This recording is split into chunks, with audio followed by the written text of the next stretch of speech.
Hello guys, how's it going? My name is Dal, and the Season 2 M Plus content for Dungeons is either almost here or is actually here right now, depending when I end up uploading this guide. But I wanted to go over all of the Mythic Plus dungeons available for Season 2 in the War Within. From Cinderbrew, Darkflame, Priory, and Rookery to a new one for 11.1, Operation Floodgate, as well as 3 returning ones, the MOTHERLODE, Theater of Pain surprisingly, as well as Mechagon yet again.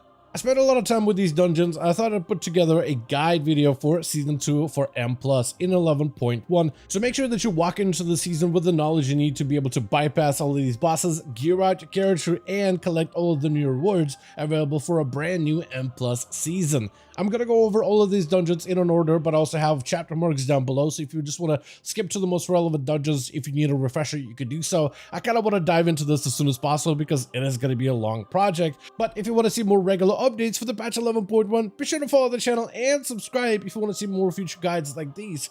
Otherwise though, let's dive right in.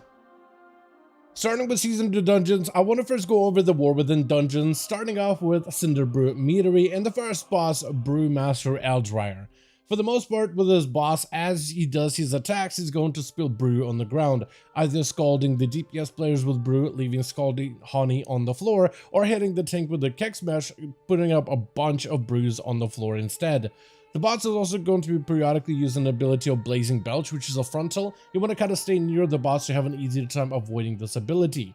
When the boss energy reaches 100%, he'll then hop back to the bar table and start serving drinks to thirsty patrons during above of happy hour. What you have to do during that part is run to the counter, grab a drink, take it to all of the thirsty patrons, and after you get all of them, then you can resume back to fighting the boss.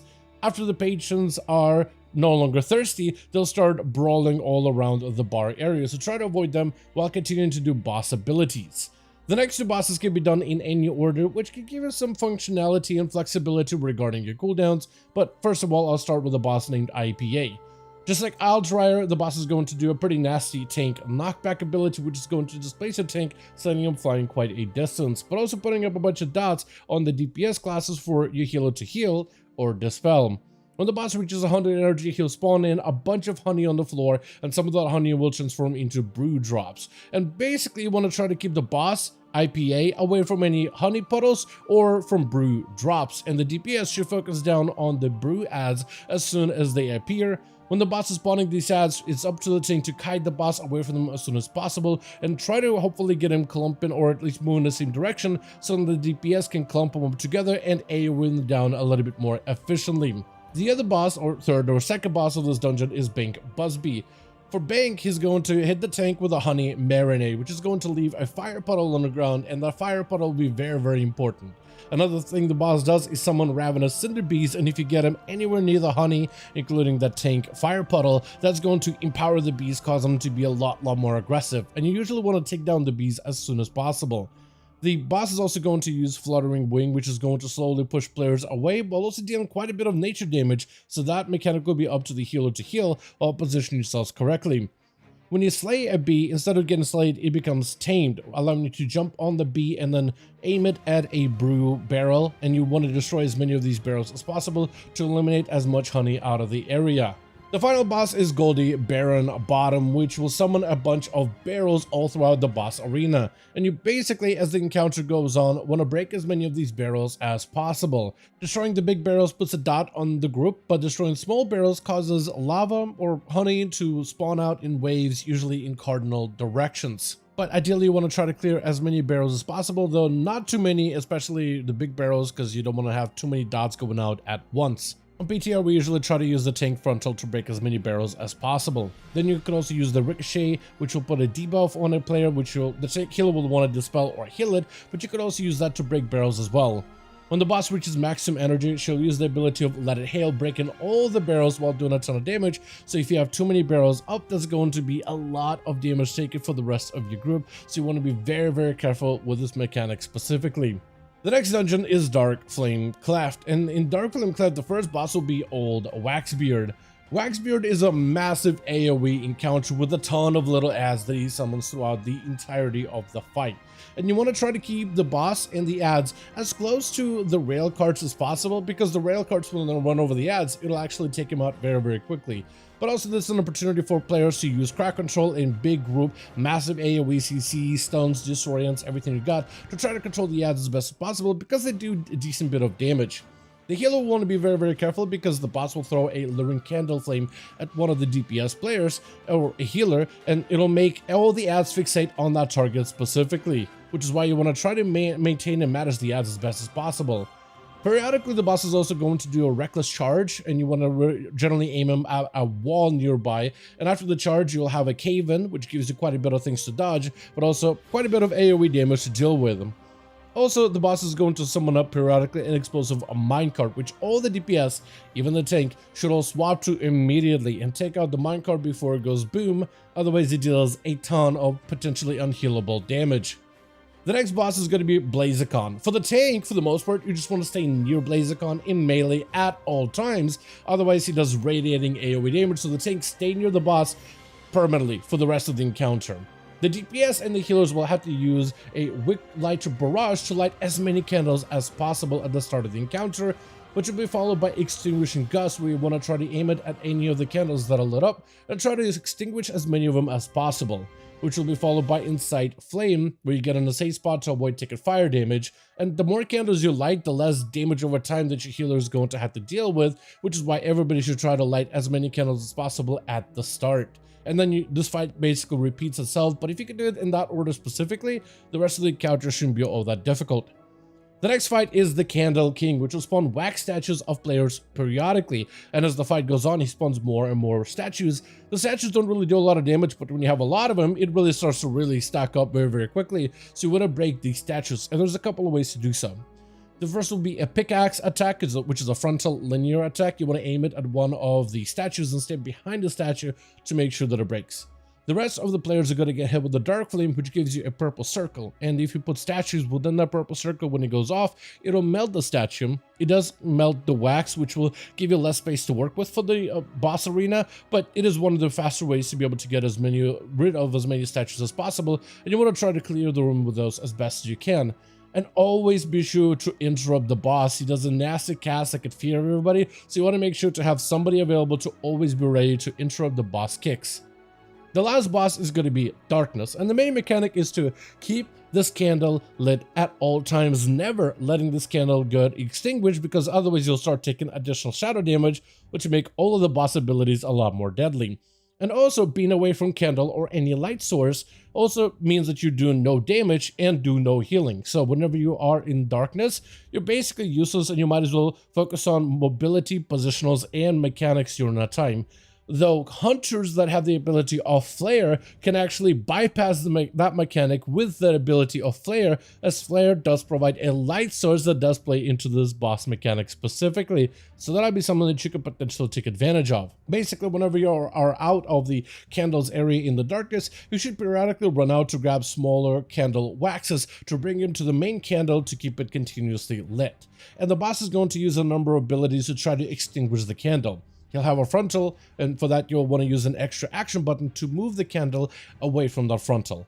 The boss also will call in a bunch of ads with called Darkspawn, which needs to be interrupted by a tank or a close by DPS immediately to limit the amount of ads that spawn. And those ads that spawn will try to rush and snuff out the candle as quickly as possible.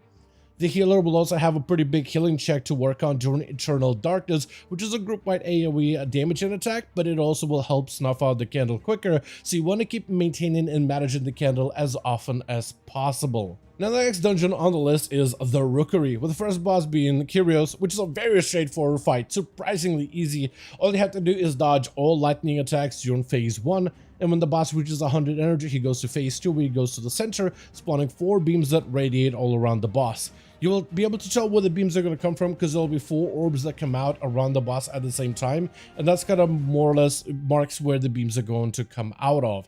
The beams will spin in clockwise formation around the boss. During that time, players will be creating AoE lightning circles around them to dodge.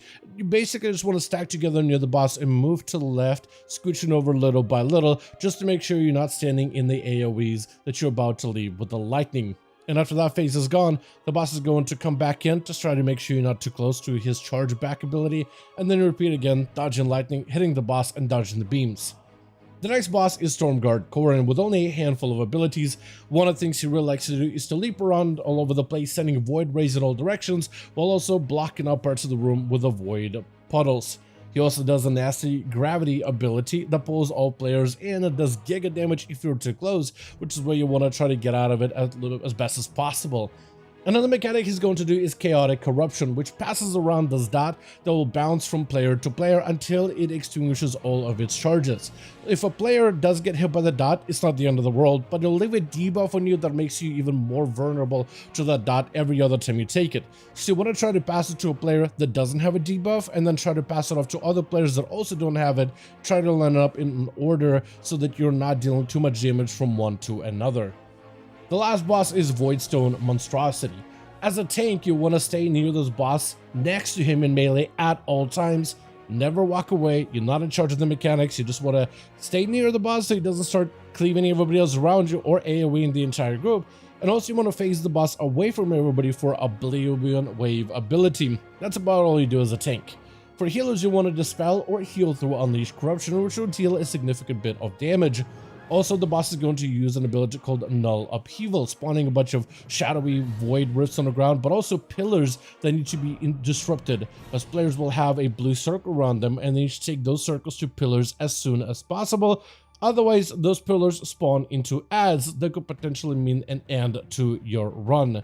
When the boss's shield breaks, because you don't really get to hit the boss himself, you get to hit the shield, the boss will get stunned for a good bit of time. That's a pretty good moment for you to send your cooldowns into the boss if you do have a class with a bit of burst in order to be able to burn through a boss's health bar. The last dungeon of the War Within for Season 2 is Priory of the Sacred Flame, starting with the Captain Darkflame. Darkflame will be surrounded by a bunch of lieutenants that empower him but also have abilities of their own that they'll use periodically. And basically you want to kill enough lieutenants around the entry gates of Priory in order to get those bodyguards to peel away from Darkflame to make him weaker so you can actually fight the boss. And you basically want to kill roughly 4 lieutenants before you can go and face the boss directly. The boss himself doesn't have too many abilities. He has a battle cry, which you'll want to interrupt, hurl spear, which is a linear attack, which you'll definitely want to dodge at all times. He'll use Pierce Armor on the tank, which will do a bit of damage, and Savage Mauling, where he'll have his cat leap on one player and savagely attack that player specifically until the cat takes enough damage. The other bodyguard will do different abilities depending on the bodyguard themselves. For the most part on PTR, we had Elena be the bodyguard for the boss and took out the other one, which is Tainer. But with Elena, she only has like 2 mechanics. One of them will be a debuff she'll put on a tank, which needs to be instantly dispelled to reduce the amount of damage the tank takes, which a healer can deal with easily. But she also does a little bit of group-wide damage with a Holy Radiating attack, which does a bit, but if you have a cooldown for it, you should be able to survive it just okay. Now the next boss in the dungeon is going to be Baron Brompike, which has a number of abilities. For the most part, you'll try to stack together as close to the boss as you can, usually on one side of the room, and go all the way to the other whenever he casts Hammer of Purity. You want to bait the hammers and then dodge away from them as quickly as possible, usually moving together as a group. You also want to make sure somebody is available to interrupt the boss for the Burning Light ability, because it's going to heal the boss, otherwise you make the fight a little bit more challenging. Sacrificial Pyre will be a Mythic specific mechanic that allows the boss to create a puddle of holy. Players need to run into the puddle to discharge the charges that it has, usually 3 charges. Those players that do run into the puddle will take additional holy damage over time, which the healer will have to be very careful for, but as long as 3 players touch that puddle, you should be able to discharge it so it doesn't wipe your group. Castigated Shield is a very painful attack as it's going to slow you while also dealing a bunch of AoE unless you run out of it very quickly, so you want to be very quick on your feet. And finally, the boss has an ability called Vindictive Wrath, which just empowers every one of his other mechanics. Hammers of Purity hit a little harder. Burning Light also does a better heal and definitely needs to be a priority interrupt. Castigator Shield are going to be very painful, and Sacrificial Pyre is now going to require for everybody, for 5 players to gas off the Holy Puddle instead of 3, which with Vindictive Wrath just basically makes all the mechanics hit a little bit harder than normal do, plus the tank is going to take a little bit more damage from the boss directly. Prioress Murprey will be the final boss of Priory of the Sacred Flame. For the most part, as a tank, you want to stand near the boss, and this will be even more important during phase 2, when the boss has a bit of floating, but not really that much of movement to her for one reason or another. And the boss will also do quite a bit more damage to the tank whenever she's empowered with Inner Flame. The boss also casts Holy Smite, which should be interrupted for the most part, unless you have a warrior with a Spell Reflect, and then you should definitely take advantage of that mechanic. She's also going to try to purify a player, which will send a beam of holy light at them and draw a consecration on the ground. So you kind of just want to take this beam away from the group in a safe spot where no one is going to be standing. And over the last few PTR builds, they even added some more AoE damage that seems to just appear at random through this fight, but it's all really easy to dodge. The boss will use an ability of Blinding Light, and all you have to do for this one is to turn your character to face away from the boss when the cast completes. If you're facing the boss when the cast completes, you'll be blinded and become a lot less useful for the encounter. At about 50%, the boss will fly up to the top area of the stage, channeling Embrace of Light, which the DPS players will want to break immediately and interrupt the boss as soon as possible. During that phase, the boss is also going to summon a bunch of adds that radiate holy damage, so you want to crowd control them as best as possible and nuke them down. But if you have any ways to like just displace them or move them with an insta grip to pull them all together, or a massive slow to keep them at bay, anything would be very helpful to deal with the adds, as they do quite a bit of damage. During second phase, the boss is basically doing the same stuff as she did in phase 1, and try to utilize as much of the room as possible to make sure that you don't run out of space before you to take down the boss. From there on, we have some newer dungeons for Season 2, as well as returning dungeons, with a new one being Operation Floodgate, a unique dungeon for the patch 11.1, starting with the boss of Big Mama. This boss, for the most part, is very simple. You just gotta slay the adds as soon as possible, and your priority should be on slaying the adds as quickly as you can.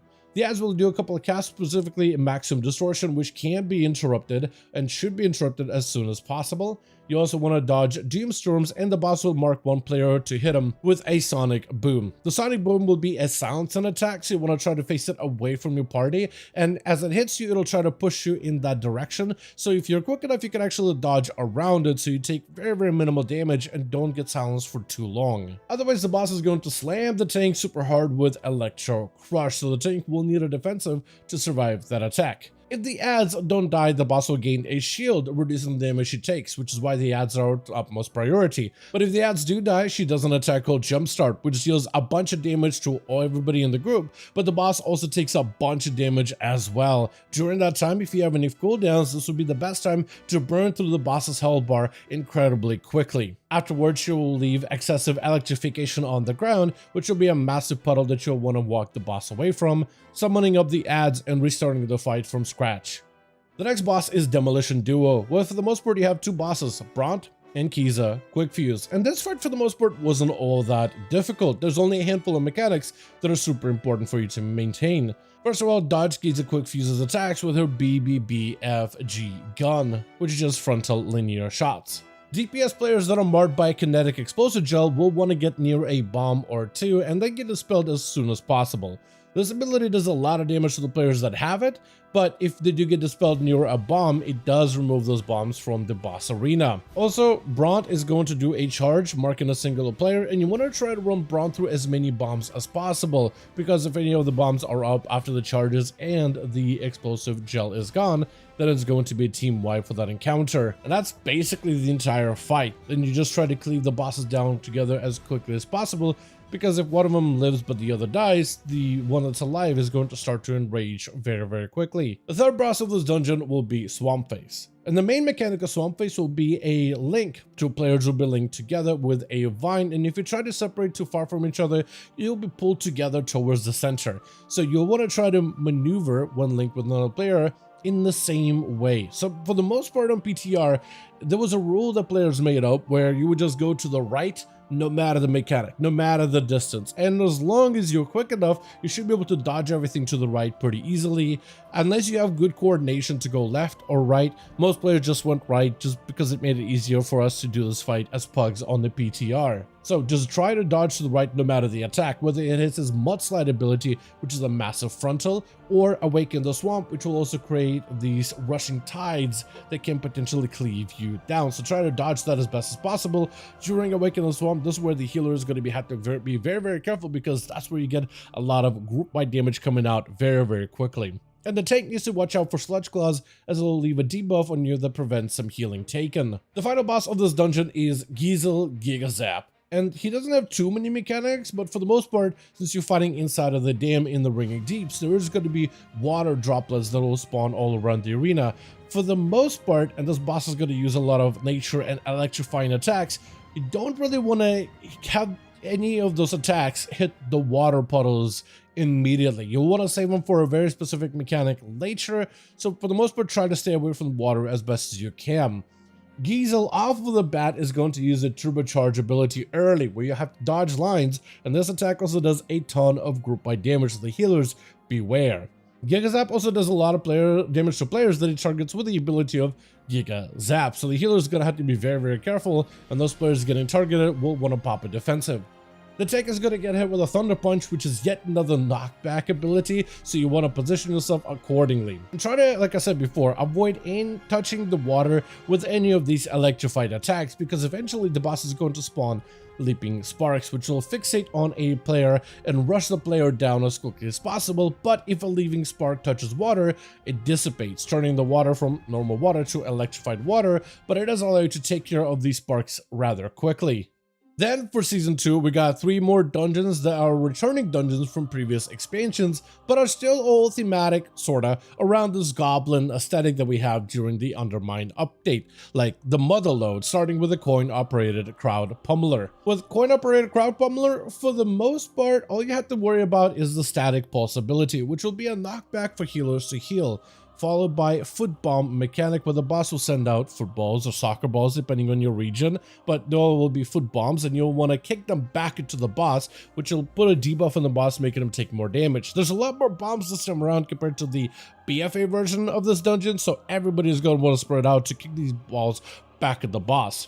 Boss is also going to use a Shocking Claw frontal ability, but it seems like this one is a lot easier to dodge than it was back in BFA, so try to dodge out of the way from that one as fast as possible.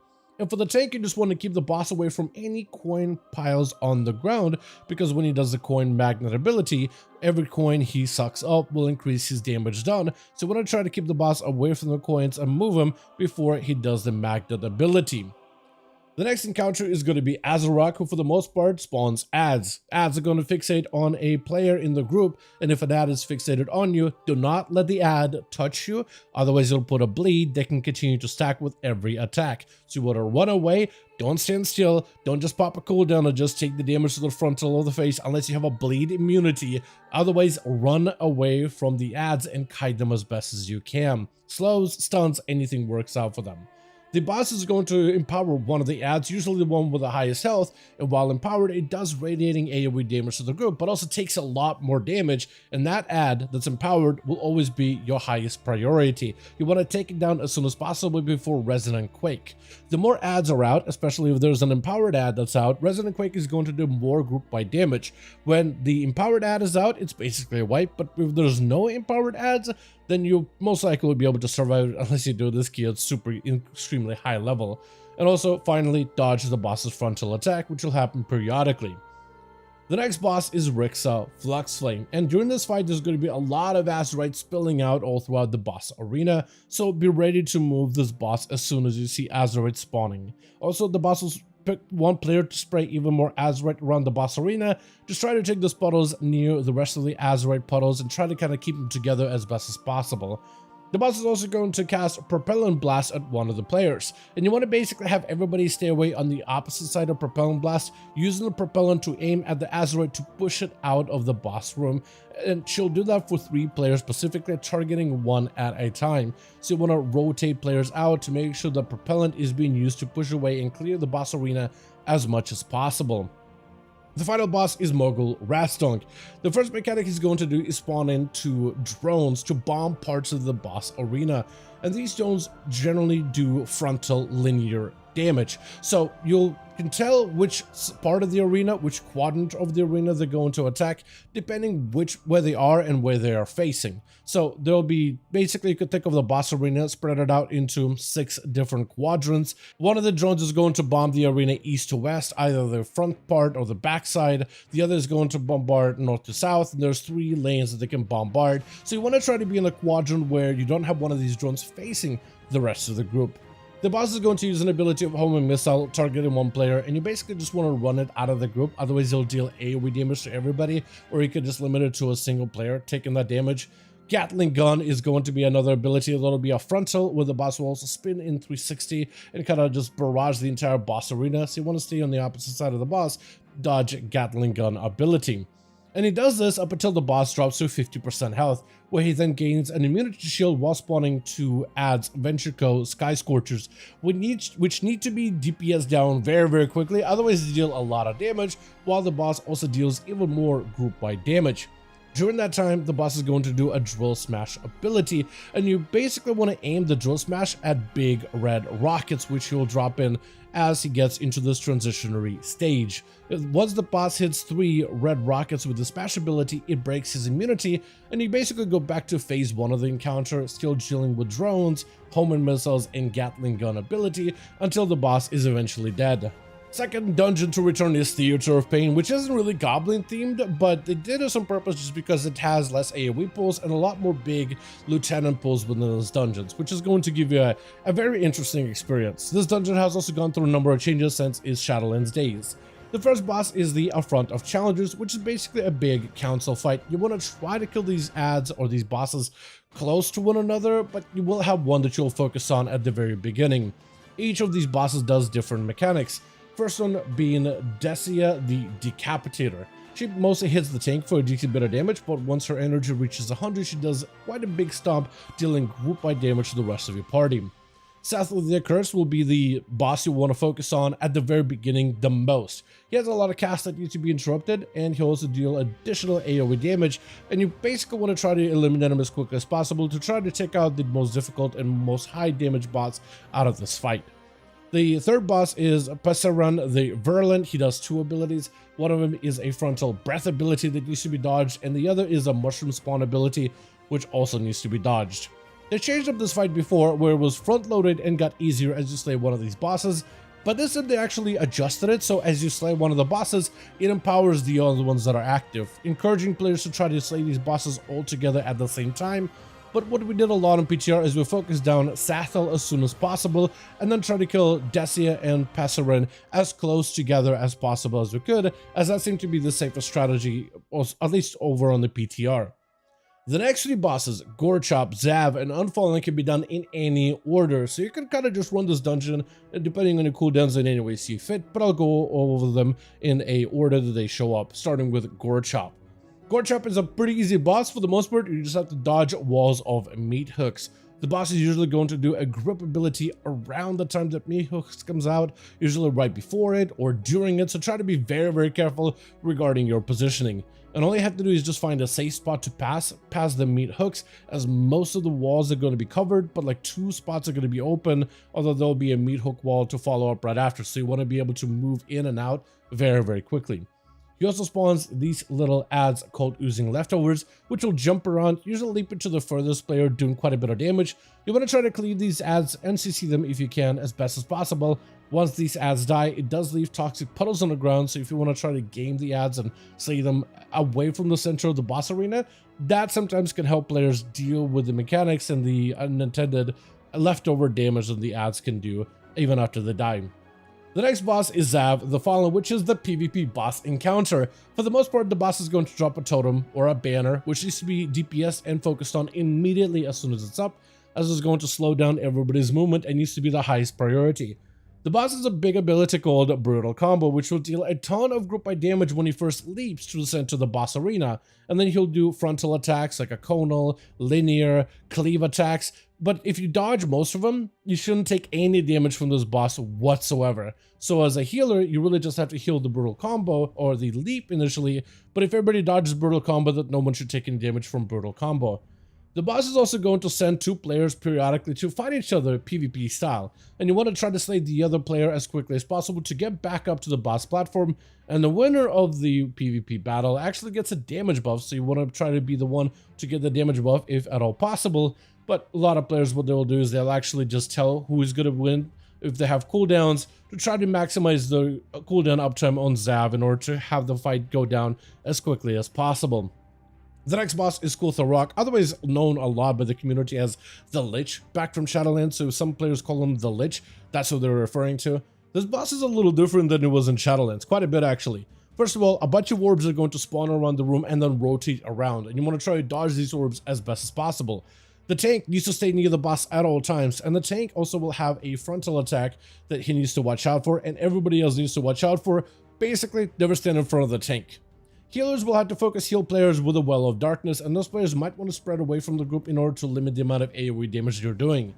Also, the boss periodically will do a draw out your soul, where he'll try to suck out your souls and then kind of have it march towards him to empower him, dealing additional damage. You basically want to stack those souls in one corner away from the boss, try to use crowd controls, slows, stuns, and cleave down these souls while mostly focusing on Kultharok, but you definitely don't want to spawn those souls too close to the boss, because then he'll be able to absorb them.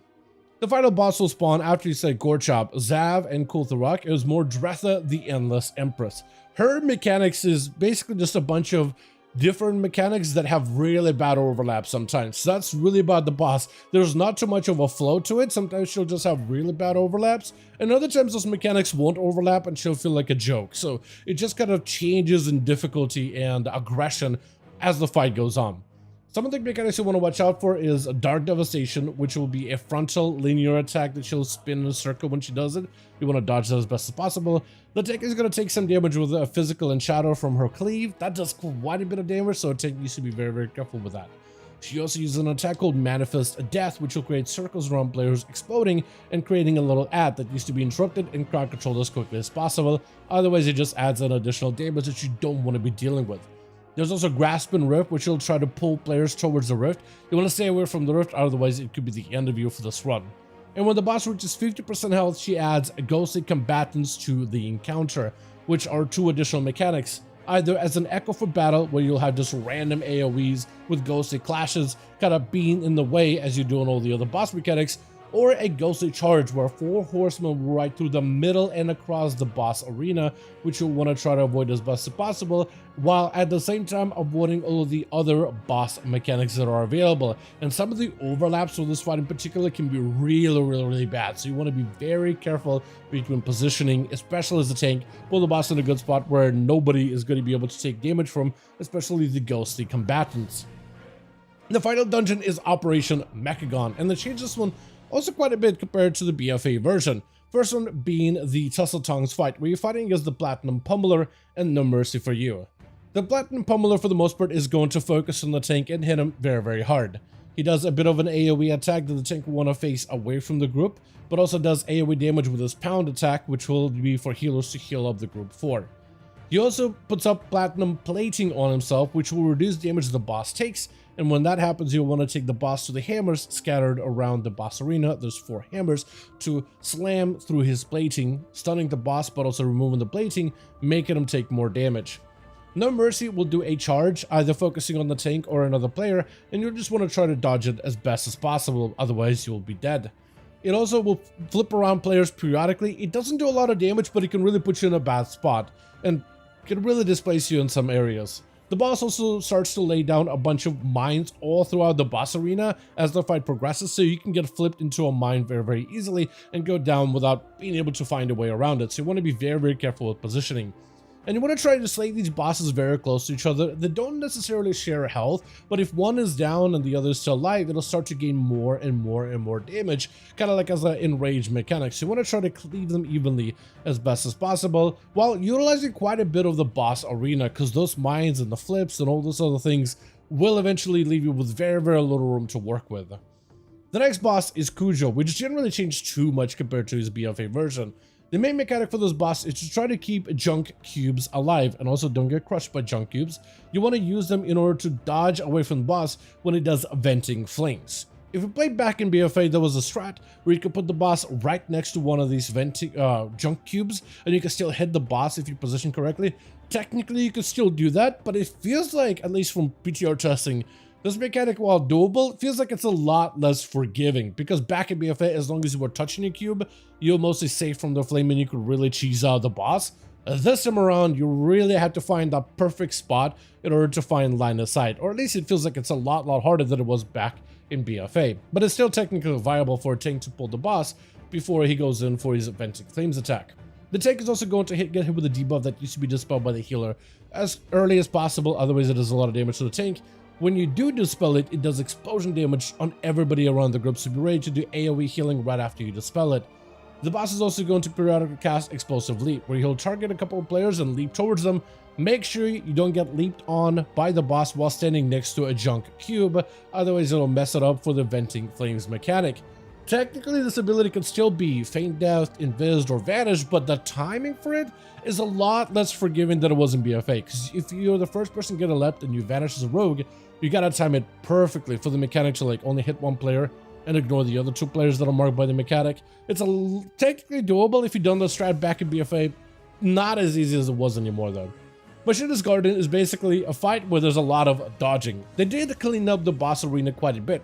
A lot of the mechanics are easier to see, but there's still a lot of dodging.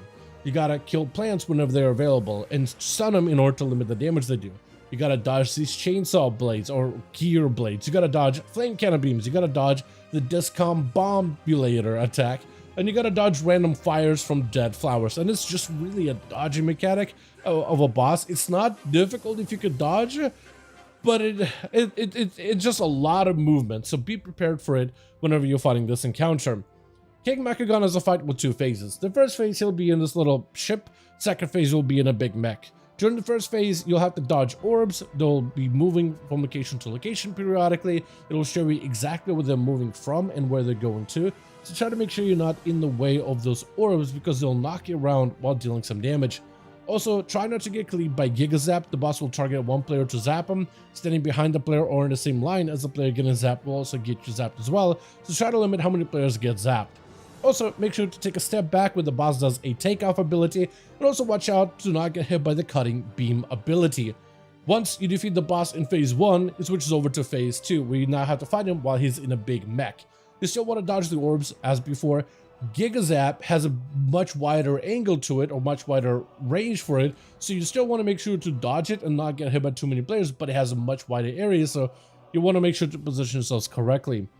And the boss no longer has a takeout, but instead has an ability called Magneto Arm, where he'll throw out a magnet and start pulling players towards that magnet. The further you're away from the magnet, the less damage that you take, but this will be one of those phases where a healer is going to have to use cooldowns in order to try to keep everybody alive. And that's basically the entirety encounter of King Mechagon and the Operation Mechagon dungeon. As always though, I do want to thank all of you guys so much for watching, and I hope you guys did enjoy this update. If you did enjoy it or found it informative, go ahead and give this video a like. I would very much appreciate it. Join our community, the best place to discuss any of the newest changes that happen and appear with some of the hot fixes on the horizon over for 11.1. As always, let me know your thoughts in the comments down below, and as always, I'll see all of you guys in the next one.